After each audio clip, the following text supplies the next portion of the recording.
Hi and welcome back to my channel. My name's Erica. We are on ornament number 11 of our classic stitchy sew-along.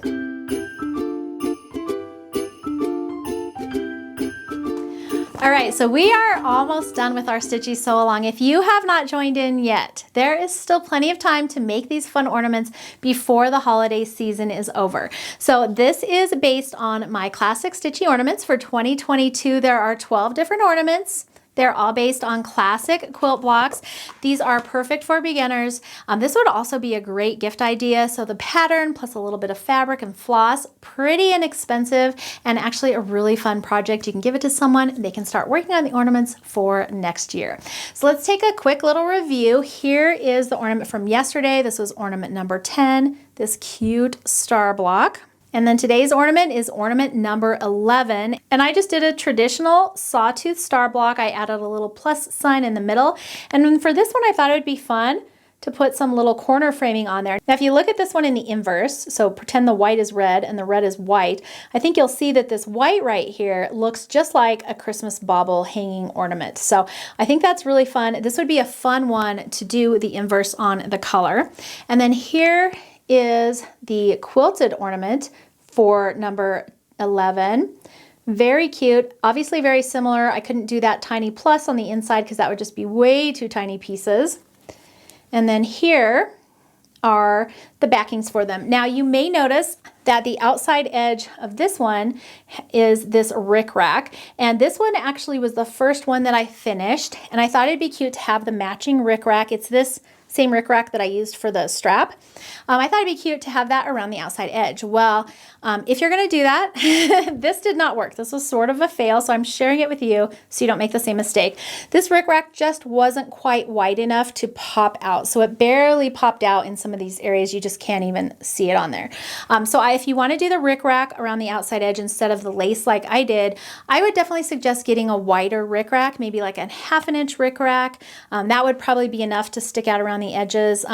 We're just going for something different. I left it so that I could show you. So this is the only one that looks this way. And I definitely don't think it worked out very well, but I'm gonna leave it because that way I can kind of show you guys, and also I don't want to take it apart, so I don't really care that much. But anyways, just learn from my lessons and don't do what I did and try and use this skinny little rickrack around the outside edge because it just doesn't work very well. Now, one thing I wanted to share with you guys today are these cute Sew Tight thimbles. They're like sticky thimbles basically. And I also have another set by a different company that are kind of a faux leather. And these are just little thimbles that you can stick on your finger. They're just sticky dots, and then you can use those as you're stitching. And if you've ever done a ton of stitching in a short amount of time, you'll know that your finger kind of starts hurting. As a matter of fact, if you've been stitching for a long time, you probably even have maybe a little callus on your finger right there.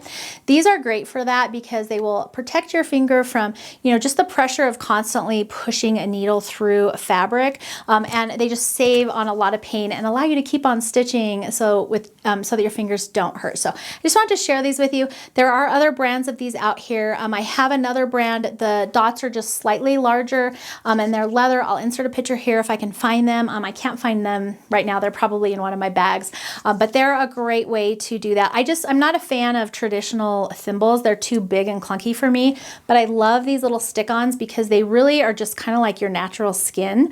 And then in a pinch, I mean, I don't do this all the time, but in a pinch, if my finger really is hurting, I will also put a Band-Aid on there. Not also, but instead of, and I can't find these, I'll put a Band-Aid on my finger, and the Band-Aid is just enough to kind of protect your finger and just give you, some extra cushion there so you can keep on stitching. So just a little tip, in case you're getting a sore finger from all this stitching, try one of these little sticky thimbles or even a Band-Aid. And that's gonna be it for today's video. I hope you enjoyed it.